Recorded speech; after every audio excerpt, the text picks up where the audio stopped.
Fala galera, tá começando mais um episódio de Pironicast, seu podcast acadêmico da área da saúde. Eu sou o Pedro Rocha. E eu sou a Amanda Cravo. E hoje a gente tem o prazer, como é mesmo o nome da palavra? Inenarrável De entrevistar ninguém menos que o nosso diretor-geral, Robson Natário, e o nosso diretor científico, Felipe Jatobá. Robson ele tem um currículo impecável, a gente vai destacar alguns dos principais pontos. Ele é o monitor-chefe de comunicação da Casa da Palavra, também é o ex-monitor de bioquímica e idealizador do @Descomplicando a Bioquímica. Seja bem-vindo, Robson. Perfeito, muito obrigado, Amanda, pelo convite. É uma honra estar aqui e ser o coordenador desse projeto muito bom e muito promissor, que aguarda muito aí nos futuros e vai ser um dos principais podcasts aí de medicina do mundo, da galáxia. Boa noite. Todos os tempos. Exato. E a gente tá aqui também com o Felipe Jatobá. O Felipe foi nosso monitor de farmacologia no 5º período. E no 4º período. Bons tempos. Bons tempos. O Felipe é muito bom. E assim, quando a gente criou o podcast, a gente pensou, vamos pensar em alguém que saiba muito de tudo. A gente pensou no Felipe, porque ele é bom. Poxa, eu tô lisonjeado aqui. Muito obrigado pelo convite. E assim, é um prazer enorme estar aqui com vocês, com esse projeto de Pironicast. Assim, tô apaixonado. E vamos embora, né? Sou um grande viciado em podcast, então... Tamo junto, cara. Então, gente, o nosso episódio aqui tá na minha plaquinha. Tá aqui dizendo que o nosso episódio de hoje vai ser um assunto polêmico, é PBL contra o método tradicional de ensino. Que comece a treta. Então a gente está aqui na frente, basicamente, Robson, que vem de uma faculdade que traz um método tradicional de estudo da área da saúde, né? Enquanto os três aqui são PBL lovers. Mas o Pedro, o que é o PBL? PBL é o Problem Based Learning. Ele é um método de ensino que ele coloca o aluno como o autor do seu próprio conhecimento. Massa. Mas como assim? Me explica melhor. Então, basicamente, o aluno ele vai ter algumas aulas, por exemplo, tem a tutoria, onde ele vai precisar estudar previamente conteúdo para debater sobre ele.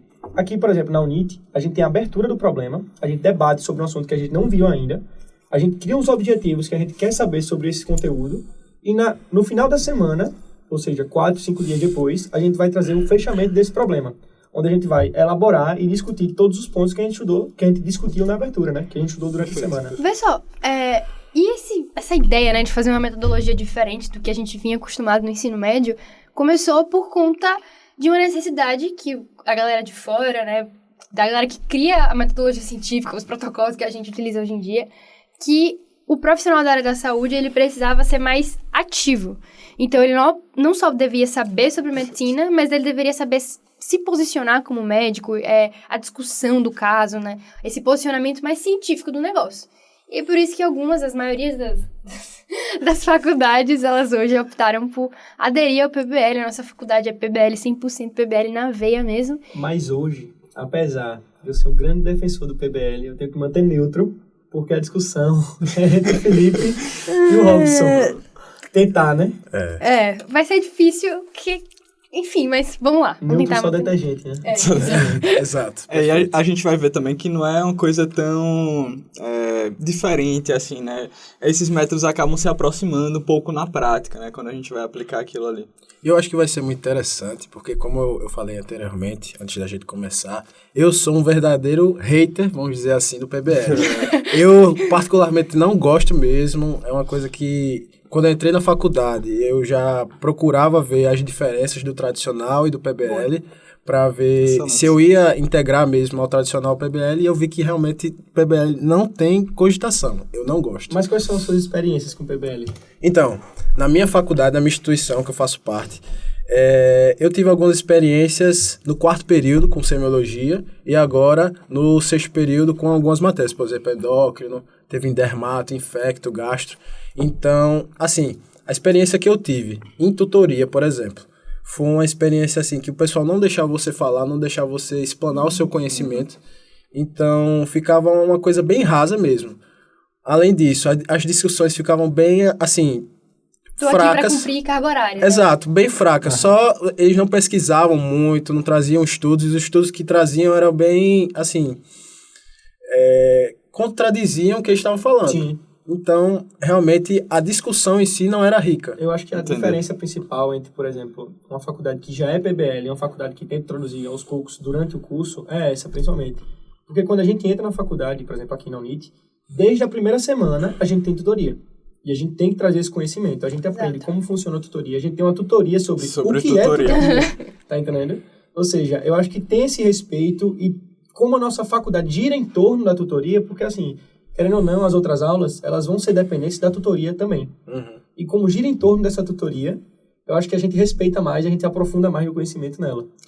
Vê só, eu acho que um dos grandes problemas que a gente pode levantar assim, em relação ao PBL é esse período de adaptação que se tem no Exato. começo da faculdade, né? Então, tu imagina, um estudante que está ali no primeiro período, ele chega com tanta coisa nova, né? Ele muitas vezes mudou de cidade, como foi o meu caso, Eu também. está nesse período de adaptação, está conhecendo a faculdade, o pessoal, fazendo aquelas novas amizades, todos os contatos, e ele tem mais uma coisa para se adaptar, que é o PBL, né? E realmente não é fácil no começo. E acho que um dos grandes papéis, assim, numa instituição que preza pelo PBL, como a UNIT, é gerar esse período de adaptação, né?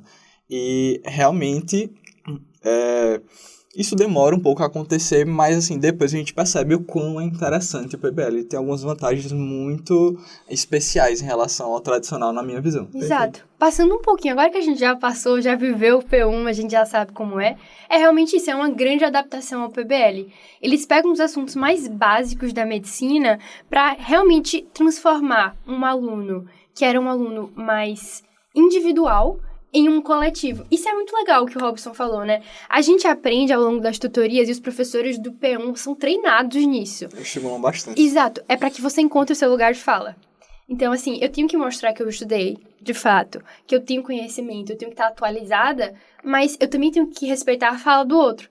Então, esse posicionamento é um posicionamento de grupo, né? A dinâmica de como funciona um grupo. O seu grupo vira sua família durante um semestre. E é uma família que realmente a família aprende a se respeitar, a saber mais ou menos a característica de cada um. E é basicamente como funciona o dia a dia de uma equipe médica, por exemplo, em que tem um médico que é o líder da equipe, faz o papel do coordenador, e que ele não pode se sobrepor, né? A gente acaba que vê um pouquinho da função de cada membro da tutoria no dia a dia, isso que é legal. Mas sim, a gente tem que pontuar que a gente vem desde o P1, nessa labuta, entendeu? Cara, essa não é sua função na tutoria, essa função é do coordenador, essa função é do relator, tá entendendo? Eu vejo muito a tutoria como se fosse construir o conhecimento em conjunto, sabe? Eu acho que deve ter gente, sim, tem gente que quer uma competição. Eu sei mais que você.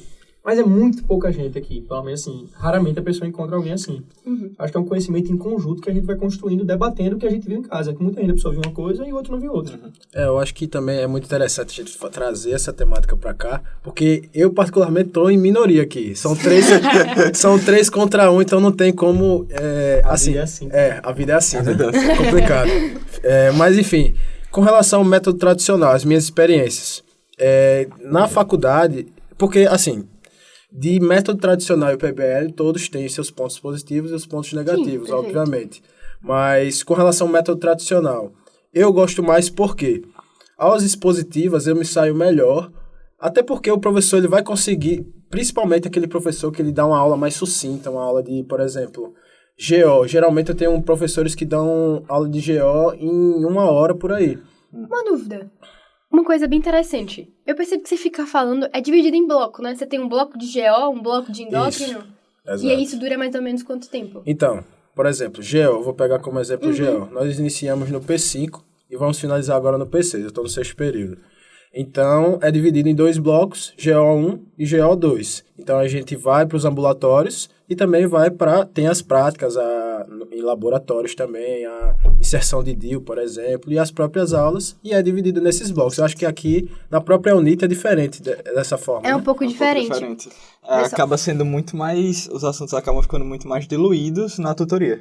Isso. Então, como os meninos falaram, a tutoria é o grande carro-chefe, e acaba que vai puxando também as outras matérias, o entorno ali. Então, por exemplo, essa matéria de morfofuncional que a gente tem aqui, que nos primeiros períodos é anatomia, histologia e imagem, acaba que a gente vê muitos dos assuntos que viu na tutoria, né? Então, complementa bastante o conhecimento. Que, inclusive, é uma divisão que eu acho muito estranha, porque você junta histologia, anatomia e... Porque lá na instituição que eu faço, anatomia, fisiologia e imagem. Aí eu acho que realmente faz sentido, faz a correlação. Agora, junto histologia... É porque acaba assim também, que histologia é um nome que pegou, mas nos outros períodos isso vira patologia, na realidade. Sim. Entendeu? Patologia. Por exemplo, eu vou dar um exemplo. No P4 a gente paga onco, não é isso? Isso. E a gente tá estudando, por exemplo, onco na tutoria, e aí quando chega em imagem, a gente tá vendo PET-CT, um exemplo, tá ligado? Aí vai na patologia, a gente tá vendo a microscopia de algum tumor, tá entendendo? E a gente vai agregando esse conhecimento em conjunto com a tutoria. Gira tudo ao redor da tutoria. É uma semana. Aí é legal, porque quando fica bem casadinho, Quando é uma bate, semana é excelente. que o problema da tutoria é... Vamos lá, o problema da tutoria é glioma cerebral. Glioma cerebral, você vê a anatomia, você revisa a neuroanatomia, em imagem você vê a imagem dos gliomas e você vê os gliomas na patologia. Fica tudo casadinho. Aí é massa, porque você não sabe só a clínica, você sabe a imagem, você sabe a patologia. É legal. Quando isso fica bonitinho, casadinho, é legal. Só que às vezes não fica. E aí é um problema. Normalmente fica. Alguns blocos, excepcionalmente, por exemplo, psiquiatria. O que é que a gente vai ver? Psiquiatria de imagem e patologia. Sim. Tá ligado? Que a gente pode ver, por exemplo, Alzheimer na imagem, no máximo, tá ligado? E aí a gente revisa a neuroanatomia. Basicamente isso. Perfeito. E agora eu queria trazer um pouco de polêmica também, né? Porque nem tudo são flores e o PBL tem também suas dificuldades, até porque é uma coisa muito nova, né? Então tá se adaptando bastante.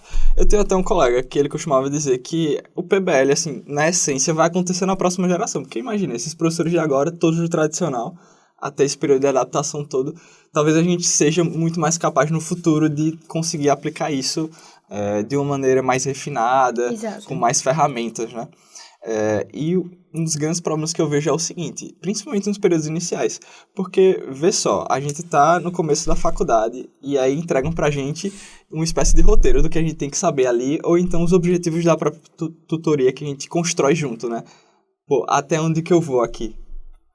Então, por que caminho eu vou? Por onde eu estudo? Então, acho que essa é a grande dificuldade e que talvez o tradicional tenha isso com mais facilidade, porque o professor, ele traz uma narrativa para você ali na aula, né? Ele traz uma linha de raciocínio e a partir daquilo você consegue construir o conhecimento por cima, né? Diferente do PBL que a gente tem que pegar ali no livro para estar fazendo isso. Inclusive, que talvez torne-se um pouco mais trabalhoso, né? Fazendo um adendo, quando a gente começa a tutoria lá na faculdade... começa no P4, no quarto período, com semiologia e de uma vez só. A gente já começa com a abertura sem... Só joga ali. Só Eu joga. lembro da última vez que você me perguntou, cara, como é que funciona uma tutoria? Eu cheguei lá e me colocaram numa sala com 8 pessoas, eu não sabia o que fazer. Escuta aí. Escuta aí, não, a temática é tal, toma aí o texto e você discorra. Aí eu falei... Ok. É difícil gostar assim, né? Não, é complicado demais. Complicado demais. E aí a gente teve essas experiências e realmente fica muito pobre a gente ter essa experiência no PBL dessa forma. Não ter uma base por trás, ter um estudo atrás disso. Então, realmente fica muito precário. Entendi. E no tradicional, por exemplo, você tem essa tutoria, mas a tutoria está relacionada com o assunto que você está estudando? Então, vai depender por exemplo, nesse período de agora, eu paguei dermato e endócrino. Então, o problema da tutoria sempre girava ali entre esses dois blocos. Então, teve sobre monkeypox, teve hipotireoidismo, alguns problemas. Agora, a gente teve sobre... Foi pancreatite aguda, o último caso que eu tive. Inclusive, um dado importante. A minha última abertura faz 3 semanas. O meu fechamento vai ser amanhã. Então, vou como é diferente, porque às vezes é uma semana, às vezes é 2 semanas, então varia muito, então fica muito alargado, às vezes muito curto, então também é dificultoso dessa forma. Sim. A forma como é abordada a tutoria lá também é complicada. Eu particularmente não gosto também. Eu acho que falta um estímulo pro cara estudar, né? Também. Porque, por exemplo, nesse final de período da gente, tá tendo a Copa do Mundo. Sim. Eu não sei se você sabe, né? Eu não sei se você sabe. Você tá tendo a Copa do Mundo. E aí a gente tá tendo que remarcar diversas aulas. Sim. E a gente tá tendo que fazer no mesmo dia um fechamento de um problema e abrir o da próxima semana. Entendeu? E aí fica muito corrido, porque ao mesmo tempo a gente tem que estudar tutoria, tem que estudar anatomia, tem que estudar imagem, tem que estudar patologia, tem que ver interpretação clínicas que a gente tem que ver o que mais? Tanta coisa. Cirúrgicas e ambulatório. Pronto. É isso tudo. Somente. Apenas. Realmente, então, tipo, se você tá pensando em fazer medicina, pense com carinho. Pense com carinho. E se você já entrou, seja bem-vindo. Seja bem-vindo. A esse manicômio. Mentira, Com mentira. certeza Ele existem arruma maneiras tempo. melhores de ganhar dinheiro. A gente arruma tempo pra fazer um podcast. Inclusive, o podcast é uma maneira boa. Por enquanto, a gente tá ganhando nada. Mas é uma maneira muito boa. Inclusive, seja nosso patrocinador. Olha aí. Acho que também uma coisa que é bem diferente e que isso implica um pouquinho das primeiras dificuldades, né? Desses pontos negativos que o Felipe estava falando. Você chega na faculdade, você que é um aluno de tradicional, muitas vezes você nunca apresentou um trabalho na frente de um professor, ou raras as vezes foram que isso aconteceu. E aí você chega na faculdade e eles basicamente falam assim pra você, ó, tem uma parte da sua nota, uma parte importante da sua nota, uma parte gordinha da sua nota, que é sobre a sua apresentação, é sobre você falar. Você tem que participar da aula, pô. Aí a gente fica tipo, cara, mas eu nunca vi anatomia na minha vida, eu nunca vi patologia na minha vida, eu vou ter que participar. Então, pra pessoa mais extrovertida, como é meu caso, foi mais uma adaptação ao estudo, ao método de estudo, como o Felipe falou. Mas assim, quem é mais tímido? Faz como no início, Pedro. Faz como, diz aí. Tem uma... Ele tem muita propriedade pra falar, ele é muito tímido. Ele é muito tímido, né? Verdade.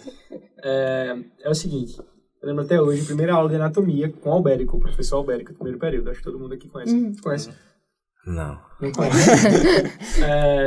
Eu peguei um livro, eu não lembro agora o nome do livro exatamente, de anatomia, e levei. Ele pegou meu livro, levantou na frente da turma e fez, não leiam isso aqui. Com certeza foi o Fatino. Foi o Fatini. Foi o Fatini. Eu não sabia, eu nunca tinha ouvido falar de livro nenhum. Caramba. Peguei o Fatini e estudei por ele pra aula toda. Cheguei lá e ele fez, não usem, não leiam. Eu fiquei tipo, Obrigado. beleza, obrigado, professor. Tá ligado? Então, tipo, eu acho que, como a gente não tem base nenhuma, a gente chega na faculdade e, ó, estuda aí, primeira aula essa semana. Aí o cara fica, tipo, assustado. Mas acho que com o decorrer do tempo, a pessoa se acostuma tanto com o PBL. Por exemplo, a gente tem as conferências, que é como se fosse uma aula método tradicional. Uma aula expositiva, no caso. E aí eu não consigo passar mais de 3 horas, tipo assim, vendo uma aula sem falar, sem participar, sem, tipo, interagir com o professor, sem interagir com os Véi, não outros. sei se você já viu, tem até um meme do que roda muito no TikTok, que é aluno de PBL assistindo aula tradicional.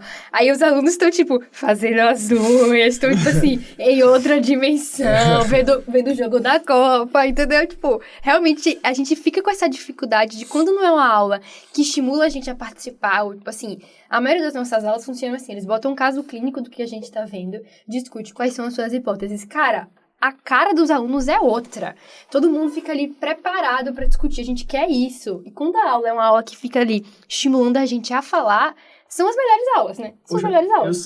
Eu saio da abertura do problema pensando, meu Deus, eu tenho que saber o que é isso, sabe? Porque a pior coisa, eu acho que você aprende quando você erra, sabe? Você, Sim. Eu não sei o que é isso, eu quero saber o que é. Não, principalmente quando você erra. Principalmente, você nunca vai esquecer aquela vergonha de ter errado. Sim, sim. Não é uma vergonha, mas tipo, entendeu, né? Sim, sim. Mas eu acho que um ponto também muito importante do método tradicional é que alguns professores não sabem dar a aula do método tradicional. Isso que eu acho muito ruim. É uma dependência do professor, né? Não, com certeza. Às vezes, o professor, ele quer dar aula para você, só que é uma aula maçante, que ele dura ali, por exemplo, eclâmpsia, pré-eclâmpsia. O professor dura ali 3 horas, 4 horas falando sobre o mesmo assunto, então fica ali maçante. Talvez um conteúdo até muito teórico, né? Com pra gente que certeza. quer prática, que quer Exato. clínica. Às vezes até um conteúdo que seja até para residente, e eles trazem para aula, até como uma coisa a mais. Só que não é didático, eles não procuram formas de elevar o seu conhecimento de uma forma mais didática. Por exemplo, trazendo imagens, trazendo um vídeo. Por exemplo, teve um professor meu que ele foi explicar a manobra de Pringle pra gente. Ele trouxe um vídeo explicando, pegou um aluno no meio da sala e fez a manobra lá. Putz, aí é massa. Muito massa, assim. Ele trouxe música, ambientou a gente na aula, então é muito legal. É muito triste, assim, dependendo do professor. Mas quando a gente pega um professor bom, eu acho que o tradicional consegue até Muda a vida do aluno. mudar a vida, Não, sabe? isso é certeza. Certeza. A gente cria vínculo com o professor e até a parte isso é um fato do PBL, né? Ninguém vai negar que a gente cria uma proximidade muito maior com o professor. Você participa da aula do cara, então fica ele jogando de um lado e você rebatendo o outro. E você cria uma relação com o professor, chega no final do semestre, o professor sabe seu nome, ele lembra de você. Isso acontece várias vezes aqui. A gente... Todos os professores. Exato, tenho uma sorte, tô em um plantão, e eu encontrei um cara que foi meu professor, e eu sei que eu participei da aula dele, ele já falou, tudo bom, você quer, tem uma cirurgia ali pra você entrar. Isso acaba que é um networking que a gente vai fazendo ao longo da faculdade, que o tradicional, claro, que como sempre falam, e que fique bem claro, né? Quem faz a faculdade é o aluno. Sim. Não, medicina é a faculdade que mais tem isso. A faculdade que faz o aluno. O aluno que faz a faculdade. Eu falei uma coisa, pensei em outra. Não, mas a gente entendeu. E o público com certeza também, cara. Parabéns. Obrigado. Não, e assim, vocês trouxeram pontos realmente muito importantes, né? Porque a própria conferência é uma tentativa de tentar alinhar aqueles conhecimentos ali, né? Então, trouxe o PBL, todo mundo está trazendo fontes diferentes, que isso é bem interessante, né? O PBL estimula muito esse ponto da discussão, né? Isso. Que é o que a gente vê também na vida real. Então, tu imagina lá na residência. Como tem várias diretrizes americanas, diretriz europeia, diretriz brasileira, vai ter um artigo que não entrou na diretriz, chega um artigo novo. Então, sempre condutas assim, a gente vai ver que na prática nem tudo está tão estabelecido quanto a gente imagina, né? Então, acaba ficando muito nesse papel discursivo, né? Então, eu vou entrar com qual antipertensivo aqui? Não, porque o estudo tal mostrou que é superior. Não, o estudo tal mostrou que essa outra combinação nesse paciente... Então, na prática, eu acho que o PBL também tem esse papel de estimular essa discussão, que vai ser muito importante depois na formação. A gente tem um termo para isso que a gente adora, é um termo carro-chefe aqui dentro desse podcast, que é fazer ciência. O PBL te estimula a fazer ciência, você fica, caramba, mas e será que esse quadro clínico que esse paciente tem, quer dizer que a consequência disso vai ser isso e eu vou tratar dessa forma? Então...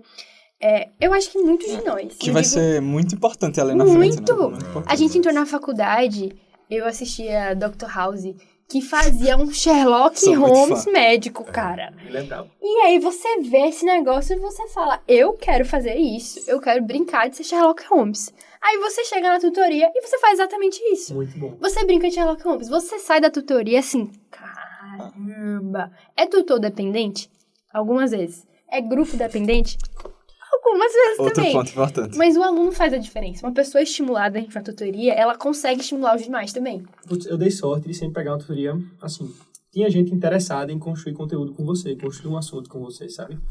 E eu gosto de gente que na abertura filosofa, sabe? Pega aquele tema, pode não saber de nada, mas eu acho que essa síndrome consumptiva é por tal motivo, um câncer na tireoide, tarará, com metástase, tá ligado? Eu gosto disso, de filosofar. Tinha até um termo, assim, na minha tutoria do P2 que deu uma curva meio errada, né? Porque, assim, fugia tanto, entre aspas, do assunto, né? Que, o que a gente tá discutindo agora, né? Mas eu acho que isso é importante pra essa construção de raciocínio, né? Isso. É uma coisa que eu acredito que futuramente a gente sinta no nosso mercado de trabalho a diferença de um profissional que ele executa, projeta, ele teve o raciocínio, teve o conteúdo, ele aprendeu o conteúdo na faculdade e ele aplica. E da diferença de um profissional que eu crio um raciocínio, eu invento um conhecimento, eu invento uma forma de explicar. Isso. A gente aprende muito isso também.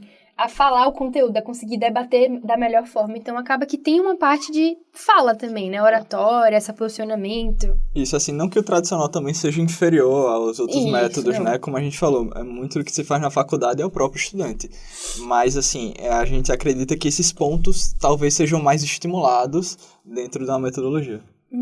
Então, falando agora um pouquinho, entrando sobre o que os professores acham... Boa. Dessa questão dessa discussão clínica. Tem alguns professores meus que, assim, eles falam muito, eles dão aula na minha instituição e aqui na UNIT também. Sim. E eles falam muito que aqui na UNIT vocês trabalham mais, fazem mais trabalhos científicos do que nós. Então, colocam mais trabalhos, por exemplo, revisão de literatura, revisão sistemática, relato de caso, relato de experiência. Então, vocês procuram muito mais essa parte da pesquisa. Não sei se é por causa da pandemia, não sei se é por causa do próprio PBL. Então, é uma temática que é a se pensar. Até porque eu, particularmente, gosto muito da pesquisa. Só que eu vejo nas tutorias que eu faço parte... nas próprias aulas, no próprio dia a dia, que o pessoal não tem o interesse de colocar pesquisa no meio. Então, toda a aula de seminário que é fornecido, eles, assim, não procuram um estudo para colocar lá, para acrescentar na sua apresentação. Então, realmente fica pobre nesse quesito da pesquisa. Curioso isso, né? Mas, Robson, tu não acha que talvez não tenha tido tempo suficiente para isso amadurecer? Pode ser. Assim, até porque vocês já falaram, né? O PBL, ele foi criado no Canadá, então é uma coisa muito, assim, também mais nova, né? Então está sendo implementado mais agora. Eu particularmente não gosto, como eu já falei. Mas, assim, eu acho que é uma coisa a se pensar. É uma coisa nova, é uma coisa que pode ser que futuramente, como você falou também, seja acrescentado nas faculdades de uma vez só, tipo, colocar nas faculdades, em todas as faculdades. Chega um ponto que 100% seja 100% seja PBL. Eu acho que a tendência tá vencendo essa, sabe? Eu sou da Bahia. Mesmo também que alguns professores não gostem. Sim, é um ponto sim, muito claro. importante também. Que, assim, eu estava conversando com um professor meu, o Alberto Santos, geral, muito bom. Inclusive, que ele falou que ele tinha 2 propostas na mesa para ir para a minha faculdade e aqui a UNIT. Ele preferiu a minha faculdade. Por quê? Porque na tutoria ele percebeu que ele ficava muito preso à sala de tutoria. Então, ele ficava 3 horas com vocês, com os alunos. Então, inclusive, na ginecologia e obstetrícia, é muito difícil isso. Porque tem cirurgia para fazer, tem plantão para dar, tem, enfim, ambulatório. Então, realmente fica muito difícil. Então, tem essa questão também da participação do professor. Vai depender muito se o professor é ativo, se o professor é aquele professor mais maçante, se ele tem a disponibilidade de horário ou não. Então também tem que ver essa questão do professor. Eu acho que mesmo no PBL é muito importante o professor, né? Porque tem professor que é médico e tem médico que é professor. Eu acho que essa aplicação foi perfeita. Perfeito. E assim, Pedro, se tu ver, apesar de a gente for ver lá nas evidências que, por exemplo, a opinião do especialista está no nível mais baixo de evidência, né? Mas, pô, na prática isso é muito importante, assim, pra gente, né? Ter essa opinião do cara, ter a prática dele ali também. E talvez a gente perca isso um pouco com o PBL, né? Talvez fique algo, principalmente no começo da faculdade, algo muito teórico, não tão aplicável. Então, por exemplo, tem um teste para você ver escoliose na ortopedia, que você coloca um prumo atrás do paciente com a cordinha. Você vai ver isso em todo o livro de semiologia, tem isso. Ninguém faz. Ninguém faz isso na prática, Só sabe? senta aí pra eu ver. Exato. Então, assim, É verdade. são coisas que, apesar de estar lá no livro, bonitinho, mas não são aplicáveis, assim, por N motivos, né? E a prática mostra isso, né? A prática é o teste dessa teoria aí. Então, eu acho que precisa realmente ter esse balanço, né? Da gente ter também a opinião do professor, do especialista que está ali com a gente, que acho que conta bastante. E também essa parte da teoria mesmo, né? Dos artigos que o Robson falou que é tão importante a gente estar trazendo essas evidências, né? Não, com certeza. Todo dia sai alguma coisa nova sobre alguma coisa. Isso é bizarro. Sobre qualquer doença, gostou, né? Gostei, lindo. Lindo. A frase foi... Eu acho que poderia colocar na minha... Todo dia sai alguma coisa nova sobre alguma coisa. Sobre alguma coisa. Perfeito, exato. Não, isso é muito verdade. Eu lembro assim várias vezes, na monitoria mesmo, né? Por exemplo, falava sobre sepsis, né? Aí a gente comentou sobre o Quicksilver, que é o método de triagem, enfim. E a gente comentou isso numa semana, na outra saiu o Survival Sepsis Campaign, que recomendava não usar o Quicksilver, sabe? Interessante. Outra foi também, por exemplo, tem uma polêmica, assim, em questão de antipertensiva, cortalidona, hidroclorotiazida, o que é que usa. Aí ia discutir isso na monitoria. Acho que uns 4 dias antes tinha saído um trabalho sobre isso. Então, assim, é importante ter essa atividade e estar se atualizando. A gente tem um professor aqui, inclusive, que ele é muito nessa parte científica. Eu juro que o nome dele... Não precisa falar o nome. Enfim, ele é muito bom nessa parte científica. E a gente teve uma conferência com ele sobre choque hipovolêmico. E aí eu tinha estudado o assunto. Pelo livro, pelo Clínica Médica da USP. Eu tô sabendo. Aí ele chegou lá, não, você vai fazer reposição volêmica no paciente chocado, com hemorragia. Aí eu fiz. Faço. Aí ele fez. Só se você quiser matar o paciente. Aí eu... Ok, professor. Obrigado. Foi um momento, tipo, todo mundo, o Pedro tava sentado no fundo nessa hora, todo mundo olhou pra cá e tu, tipo assim, o conhecimento foi perdido. Nunca mais esqueço, não vou mais fazer reposição volêmica, né? E depois ele explicou que, na verdade, tipo assim, a gente nesses assuntos, a gente tem que procurar a pesquisa, e talvez esse seja a diferença. Eu nunca tinha parado pra pensar, mas realmente a gente fica muito nisso, tipo assim, cara, o mais novo.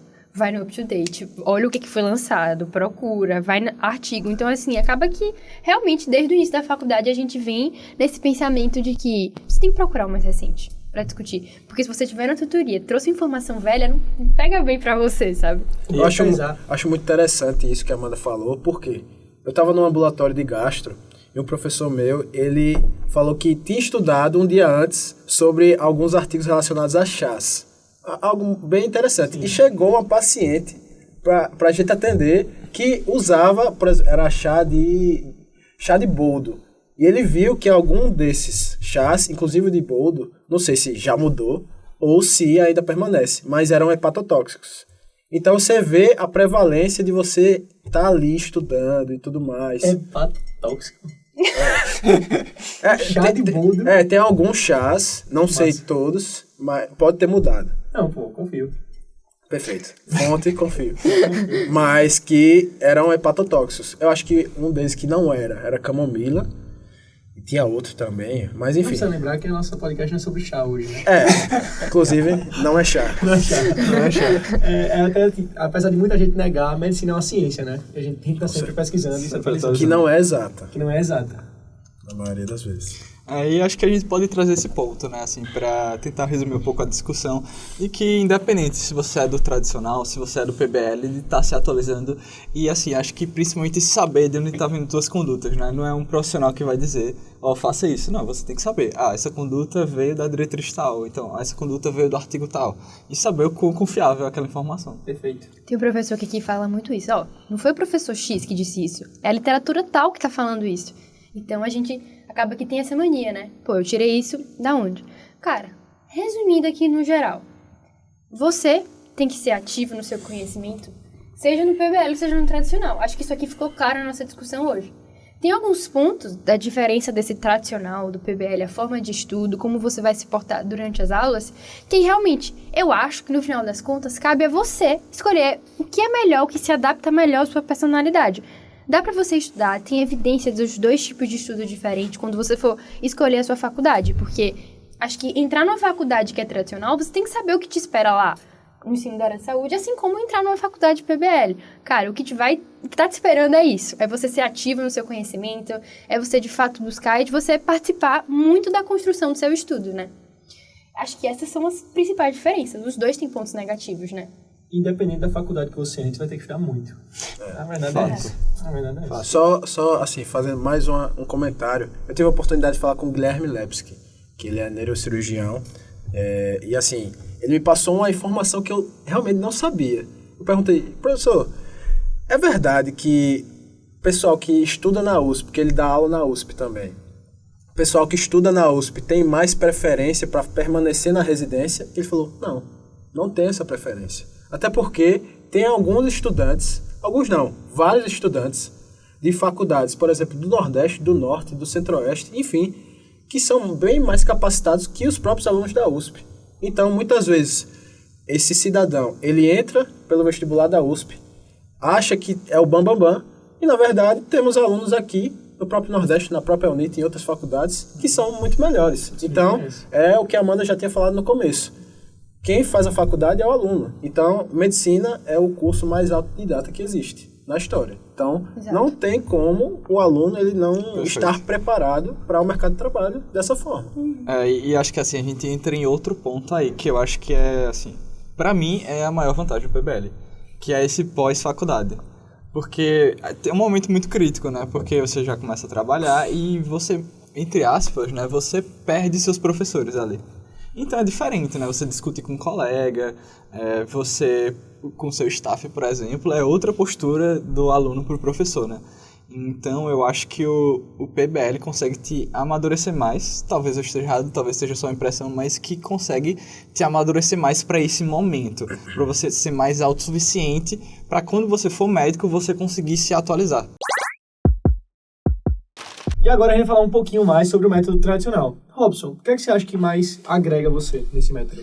Assim, lá na minha faculdade, eu prefiro o método tradicional, inclusive, do que o PBL, porque, assim, você consegue ter uma base mais sólida do seu conhecimento. Então, por exemplo, no PBL, eu sinto muito que fica algo meio desconexo, fica meio solto. E quando chega na minha faculdade, a gente consegue ter uma base mais sólida, porque o professor ele consegue dar aula mais fluida, então tem um assunto mais diluído ali, então realmente fica melhor para a gente estudar. Ele também fornece para a gente as bases que a gente tem que estudar, por exemplo, a literatura, a referência, enfim. Então fica bem mais fácil, na minha visão, né? Acredito que sim, acredito que, por exemplo, por você só depender de você e do professor, é mais tranquilo, né? Porque no PBL a gente depende dos outros alunos que vão estar participando da aula. Exato. Então se a gente pegar uma turma que não é muito boa, acaba meio que atrapalha o nosso conhecimento, né? Inclusive, não sei se foi um azar meu, mas todas as turmas de tutoria que eu tive foram ruins. Peço desculpa que participaram comigo, mas realmente não tem como, porque, assim... É pessoal, Robson? Não é pessoal, mas, assim, não me deixavam falar, quando deixavam falar, embolava um no outro, então ficava algo realmente desconexo. Não ficava uma discussão bem estabelecida sobre o assunto. E quando começava, alguém que não tinha estudado já coloca um tema nada a ver. Então, a discussão fica pobre. A discussão realmente fica pobre. Então, um ponto que eu não gosto mesmo do PBL é isso. Que as pessoas, é muito dependente das pessoas e do próprio professor. Sim. Os professores eu não tive problema. Realmente, eles fizeram o máximo deles ali, só que alguns alunos realmente não se esforçam para... E você? Teve experiência no PBL? Assim, as experiências são as mais diversas, né? E até o professor tenta puxar muito, mas depende muito do aluno realmente, né? Então, até a profundidade que você vai chegar com um certo tema, né? Então, assim, acontece realmente da gente ver tutorias que aprofundaram mais em algum ponto ou em outro. A gente acaba tentando resolver isso com as conferências, né? Que seria esse momento de tentar alinhar os conhecimentos, né? Mas realmente essa diferença existe, né? Até pelas próprias preferências, né? Então, imagina, por exemplo, a Amanda no tutoria de neuro, assim, o quão mais aprofundado seria do que, por exemplo, eu discutindo que talvez não tenha tanto domínio da neuro. Diferente de outro tema, sei lá, de cardiologia que eu tenho mais afinidade, por exemplo, né? Muito mais. Cardiolover. E assim, é tanto uma vantagem quanto uma desvantagem, né? Porque eu tendo uma pessoa como a Amanda, né? Quanto que eu consigo extrair dela, né? Sim. E o contrário também é válido, né? Se eu não tiver essas pessoas, assim, que aprofundem esse conhecimento, se, por exemplo, sei lá, todo mundo odiar a psiquiatria ali na sala, não vai sair aquela discussão, né? Tem vezes que você começa a discutir e tem uma galera que não gosta muito de discutir na abertura, aí você começa a falar, você olha pra pessoa e pensa assim... Cala a boca, por favor. Eu tive uma experiência recente. Que a gente começou, a menina foi a coordenadora do problema. E durante todo o problema ela ficava, gente, vamos pro próximo parágrafo? Gente, vamos pro próximo parágrafo? A gente, na metade do primeiro parágrafo, tá ligado? E a gente ficava tipo, velho, a gente quer extrair conhecimento daqui, a gente quer discutir. Porque, apesar de ser uma abertura, a gente ainda depende dos outros. Porque, por exemplo, tem gente que tem um conhecimento prévio e tem gente que não tem. E aí fica meio aquela vai e volta, vai e volta. Quando você pega um grupo bom é massa, mas quando não... Inclusive, eu tenho muita dificuldade dessa divisão de função. Por exemplo, coordenador, relator, não é? Que tem. Enfim, eu tenho muita dificuldade nessa questão. Porque, assim... Tem gente que quer ser coordenador a pulso. Porque não é coordenador. Aí fica... Não media... fica uma discussão rasa e ainda fica uma bagunça. Então, não tem coordenador, fica uma várzea, o relator não sabe fazer uma... Eu já peguei relator que não sabia fazer uma seta direito. Esse podcast não foca no pessoal. Obrigada. Mas, assim, é complicado, porque realmente as minhas experiências do PBL não foram boas. Então, não tem como, assim, eu falei bem do PBL nesses... começo, porque também, até porque eu tô em minoria aqui, né? É um hater fake. Tem que fazer a média, né? Hater fake jamais.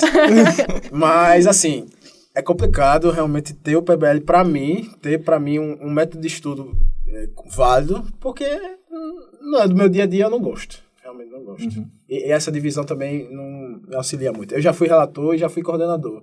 As duas, eu acho que eu me saí bem. Mas também, no geral... Não gostei da experiência. Agora é hora das pessoas que o Robson falou aqui se pronunciarem nos comentários e falar se foi bom, se Falem foi ruim. Falem aí nos comentários. Só falando um pouquinho pro pessoal que tá chegando agora na faculdade, né, e não sabe, assim, muito bem o que seria relatoria, o que seria a coordenação, né? Então, o que a gente vê no PBL é essa tentativa de descentralizar a figura do professor, né? Deixar os próprios alunos fazerem isso, né? Então, o coordenador, ele tem esse papel de estar intermediando as discussões, né? Então, até distribuição de fala, né? Então, por exemplo, fulano, você que não tinha falado muito desse tema, o que é que você acha dessa parte? Tá levantando os questionamentos que aquele problema permite serem levantados. E também tá vendo se, como o Robson falou, se tá essa várzea toda, né? Tentar controlar os ânimos ali, porque muitas vezes tá aquele tema e todo mundo discutindo ali com muita vontade, né? Sim. Enquanto que o relator, ele vai fazer uma súmula de tudo aquilo que tá sendo discutido muitas vezes no quadro, né? Então ele faz lá ao vivo. É uma batalha, realmente. Mas ele vai colocando ali os pontos principais e fazendo um mapa mental, que o objetivo disso é tentar retomar esses pontos da discussão até para estudos posteriores, para que todo mundo consiga lembrar muito bem do que foi discutido ali. Perfeito. Então é realmente uma batalha, porque a Amanda falou que é uma família. Às vezes essa família briga. Famílias E briga feio.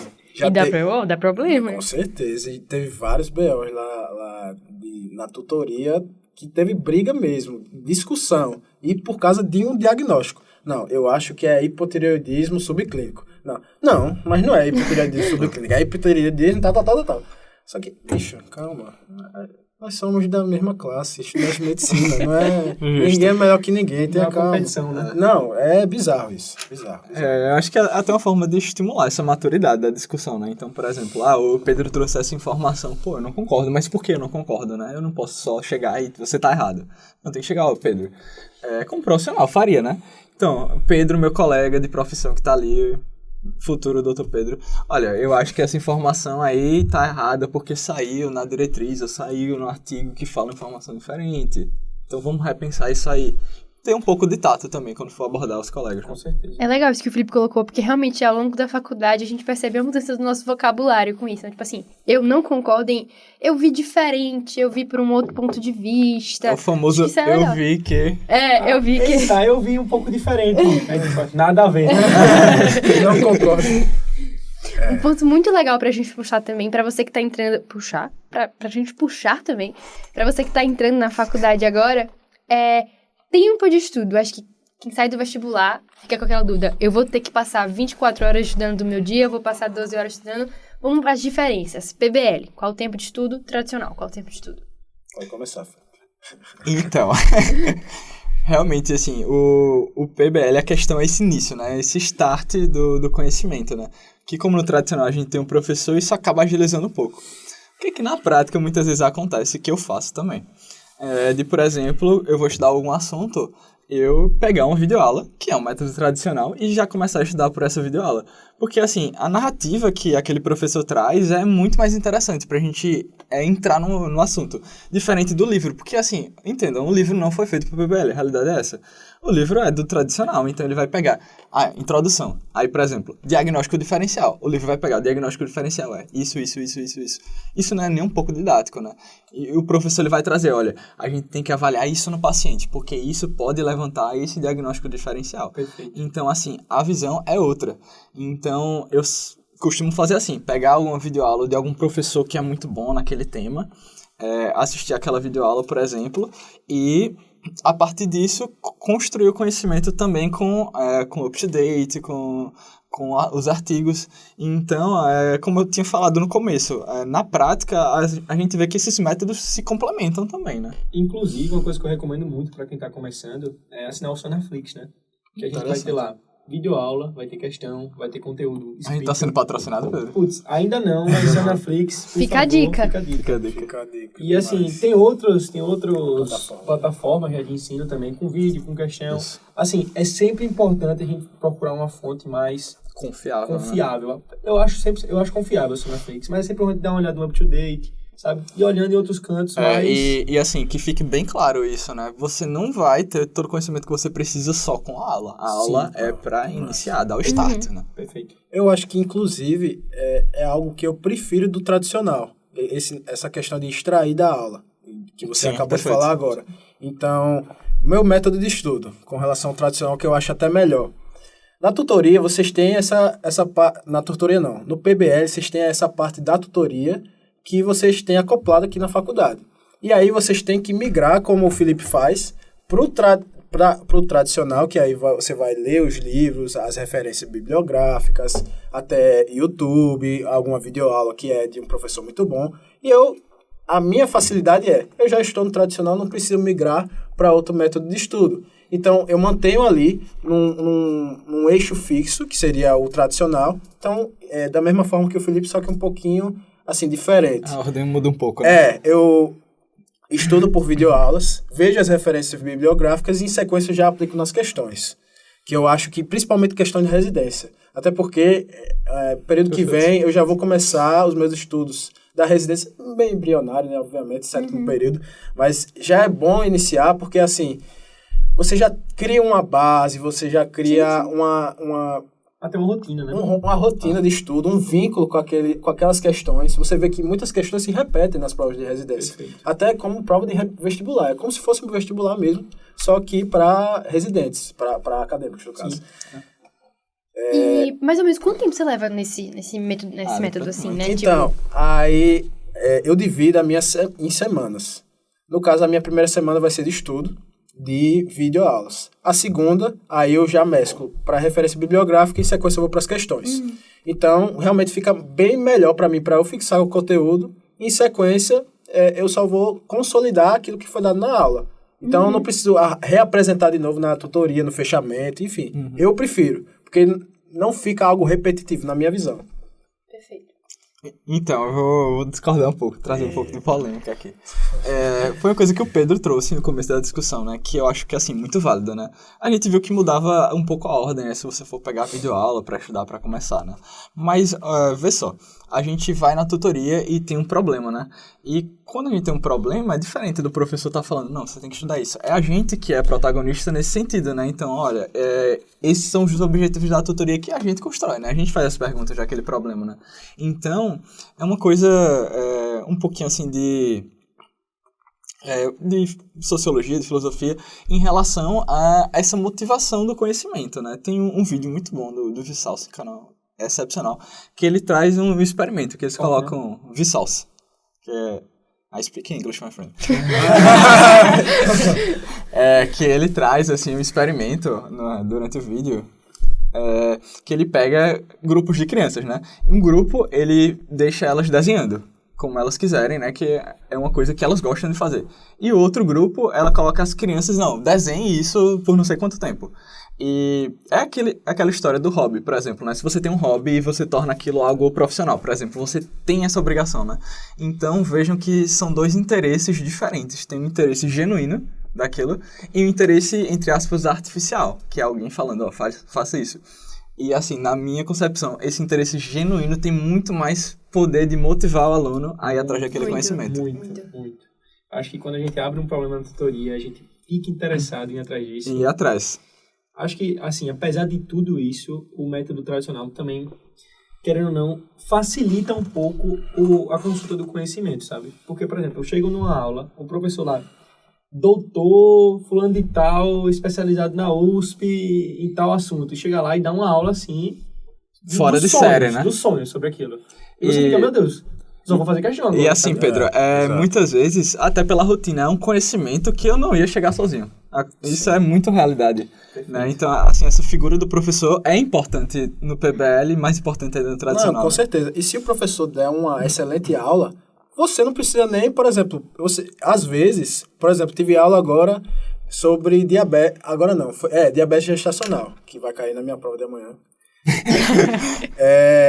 E eu nem vou precisar ir para as questões, nem vou precisar ir para o YouTube, nem vou precisar ir para referência bibliográfica, porque a aula foi tão boa, eu conseguia adentrar bem no conhecimento dessa matéria, desse tema, que eu já vou logo para as questões, para eu treinar, para facilitar, até porque a prova é amanhã, eu não tenho tempo assim. E assim, Robson, até essas aulas são tão excepcionais, você sai assim, louco para estudar. A realidade é essa também, né? E às vezes no PBL elas não são excepcionais, às vezes até são os alunos que dão essas aulas. Aí às vezes você tem um aluno que é o monitor-chefe de comunicação, aí dá uma aula maravilhosa, mas às vezes como é, Felipe? Às vezes assim, o aluno... Assim, não vamos também apedrejar o aluno, né? Porque a gente sabe que todo mundo sem tempo, né? Então, às vezes, não tem realmente essa questão de ter tanto aprofundamento nessas aulas, né? E isso sai perdendo um pouco, eu diria assim. Mas eu acredito, assim, que apesar do nosso método ser o PBL, a gente tem muita coisa que é tradicional ainda. Com certeza. Por exemplo, a nossa aula de morfofuncional. O professor dá aula muitas vezes. Por exemplo, histologia, patologia, imagem, o professor vai dar aula. A gente às vezes faz um slide, às vezes faz a apresentação, mas eu acho que 95% das vezes é uma aula expositiva. E assim... Porque o tradicional é melhor. E assim, acaba muitas vezes sendo, por exemplo, aquele tradicional meio PBL, então assim, do professor puxar muito a discussão também, né? Às vezes a turma também não ajuda tanto. Trazendo até o TBL, né? Então, vamos lá, outro ponto importante. Inclusive, que a gente acabou não vocês discutindo. falaram isso antes da gente começar aqui, né, o episódio. Eu não faço ideia o que é esse TBL. Eu sabia que era PBL, que existia aqui na UNIT, mas eu não faço ideia o que é TBL. Então, o TBL, né, como a sigla já fala, né, do inglês é Team Based Learning. Mais uma vez pra gente. Team Based Learning, né, esse aprendizado baseado em times. Que é no sentido do seguinte, como é que a gente faz na prática, né? O professor ele vai pegar alguma questão ou algum caso e ele vai dividir a gente em times, né? Inicialmente a gente vai responder aquilo sozinho e aí depois esse time se reúne para ter esse momento da discussão, que a gente comentou que já existe na tutoria, é outra forma de introduzir isso fora da tutoria. Resumindo, é um super Kahoot. Então, até pode funcionar com Kahoot. Então, o professor traz um Kahoot para dar o start nessas perguntas, nessas questões. A gente responde o que a gente acha e a gente discute em grupo aquilo, discute no time. E aí, no final, os times discutem entre si. E até pode ter uma aula expositiva da professora. Isso. Então, assim, eu acho que esse método me facilitaria mais. Por quê? Eu prezo muito pelas questões. Questões, assim, eu acho que é o principal método de estudo para você fixar o conteúdo. Também. Por quê? Porque você vai errar ali, como a gente já falou no começo do podcast. É errando que se aprende. Então, realmente, eu acho que facilitaria mais, porque o conhecimento ele é gerado através das questões. É interessante esse ponto, assim, mesmo no metodologia tradicional, que seria passiva, né? Tentar buscar esses métodos ativos de estudo. Exato. E no TBL tem uma coisa muito legal, que é realmente você... Parece a sensação que a gente tem quando ele é bem feito, bem aplicado, e a gente teve uma experiência maravilhosa. Um beijo, Leca. Maravilhosa.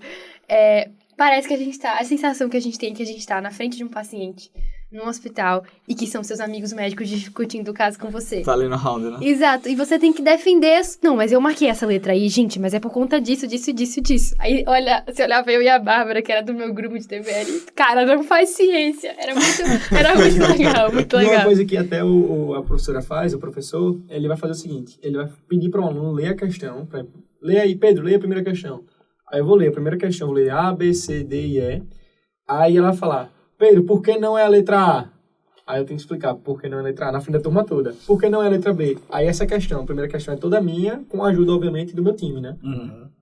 E é muito legal. Realmente funciona e o resultado é que quando a gente chegava na véspera da prova de interpretação, a gente se olhar e falar, cara, a gente tá sabendo.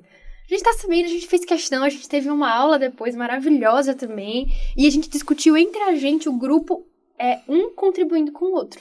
É bem legal. É importante ressaltar muito que, apesar de ser o aluno ser o centro do conhecimento no PBL, o professor ajuda muito também. Com certeza, assim, é fundamental ter o professor. Fundamental. O professor, ele passa o conhecimento pra gente. Eu acho que muita gente que não conhece deve achar, a gente chega aqui e estuda sozinho, vai pra casa e estuda sozinho. Não é assim, sabe? A gente vai estudar em casa, a gente vai chegar aqui, vai estudar, vai discutir na frente do professor. E o professor vai explicar pra gente se tá certo, se tá errado, vai trazer alguma coisa a mais, entendeu? Agora, assim, uma dúvida minha que eu acho que é um outro ponto que eu não gosto do PBL. Com relação ao tempo de estudo e como vocês chegam no final de um raciocínio clínico. Vocês não acham que é muito tempo, assim, pra... Tipo, não digo perdido, mas assim, que vocês vão ali pra chegar num raciocínio... Então, vamos lá. Alguns pontos. É muito tempo, realmente. Esse start, como eu tinha comentado, é importante, né? Tanto que muitas vezes a gente busca o tradicional por causa disso. Mas outra questão também que você vai percebendo com o decorrer do curso é que, assim, essas informações que você consegue buscar ali com o teu suor, você guarda elas muito mais, sabe? Uhum. Diferente de alguém te passando ali uma coisa meio passiva. É aquela história da metodologia ativa, né? Então, quando tu consegue aquilo lá pra ti, você guarda. Então, tipo, é de saber NNT da trombectomia mecânica, sabe? Porque vem fácil, vai fácil, né? Exatamente. Então, esse trabalho todo que você tem também te recompensa nesse sentido. Assim, eu não gosto muito e também... Eu prefiro o tradicional porque a gente divide... Eita, bati aqui, foi mal. A gente divide em teóricas e práticas. Então, eu acho que essa divisão, ela deixa você aberto para você conseguir ter esse raciocínio clínico. Então, a gente tem a teórica, que é a expositiva, que tem uma base mais sólida que o PBL, na minha visão. Em sequência, a gente tem a prática, que a gente vai aplicar os nossos conhecimentos ali. Então, querendo ou não, a gente vai ter o nosso raciocínio clínico também. E a gente vai chegar num você tá me... Aí é foda. Vai chegar num consenso naquele diagnóstico. Entendi. Perfeito. Cara, Perfeito. que discussão incrível, né? Gostei muito. Foi um prazer mais uma vez, enorme ter vocês aqui. A gente vai voltar a trazer esses roxinhos, que realmente eles trazem uma discussão muito legal. E acho que, finalizando a nossa discussão, a escolha do tradicional pro PBL cabe a você. Ver o que melhor se encaixa, o que é que você está disposto a viver dentro da faculdade. Queria agradecer mais uma vez a vocês. Muito, muito, muito obrigado pela discussão. Não posso deixar também de agradecer, né, não, Pedrinho? A quem? Agradecer primeiramente a UNIC, instituição, por estar dando esse espaço pra gente. Agradecer ao CCS, que é esse... Robson e Paulo, muito obrigada. Não sou eu, galera. Não é o Robson, é um outro Robson, que é o chefe. A gente agradecer também ao Belo Gourmet e a Limo Lanches, que são nossos dois patrocinadores. Agradecer também a nossa equipe, que é muito especial. E agradecer a vocês, Deep Runners, que estão super ativos nas nossas redes sociais. Se você não segue, não deixa de seguir o @DeepRunningCast. Também no YouTube a gente tá lá. Nosso Insta. Tem TikTok ainda, gente? Não tem TikTok, mas Vai ser criado. Robson, você tá com o Otite? Otite. Todos juntos para o Hexa, tamo junto. Mas antes, só pra gente finalizar. Perfeito. Aqui não, PBL. De pirona em casa. Tchau, pessoal. Tchau, Tchau, galera.